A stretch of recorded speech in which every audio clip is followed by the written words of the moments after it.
நான் எந்த கட்சியும் கிடையாது இன்னைக்கு வரைக்கும். இப்போ வேணா இருக்கலாம் ஒரு கட்சியில் சேர்ந்துட்டேன் நான்.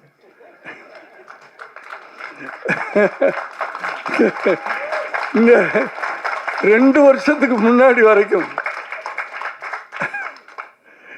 இப்போ நான் தாவேக்கா இல்லைன்னு சொல்ல, 2 வருஷத்துக்கு முன்னாடி வரைக்கும் நான் எந்த கட்சியிலும் இல்லை. ஆனால் எனக்கு அறிஞர் அண்ணாவை பிடிக்கும், பெரியாரை பிடிக்கும், கலைஞரை பிடிக்கும். ஏன்னா கலைஞரை நான் அண்ணன்னு கூப்பிடுவேன்.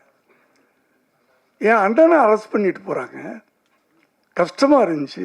ராதிகாவை கூண்டில் நிற்க வச்சு கலைஞரை ஜெயிலுக்குள்ளே போட்டு கலைஞரின் நீதிக்கு தண்டனைன்னு படம் எடுக்கிறேன். இப்போல்லாம் அப்படி எடுக்க முடியாது. தைரியமாக இருக்கிறவங்க ஒருத்தர் சொல்லுங்கள், எடுத்தோம்னா ரிலீஸ் ஆகாதா? நீயே ரிலீஸ் ஆக மாட்ட. எங்கேயா இருக்கீங்க? எதுக்கு தினம் பயந்துட்டு வாழணும்? எதுக்கு தினம் பயந்துட்டு வாழணும்?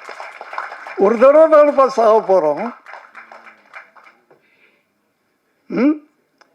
என் பிளட்டு தான் இப்போ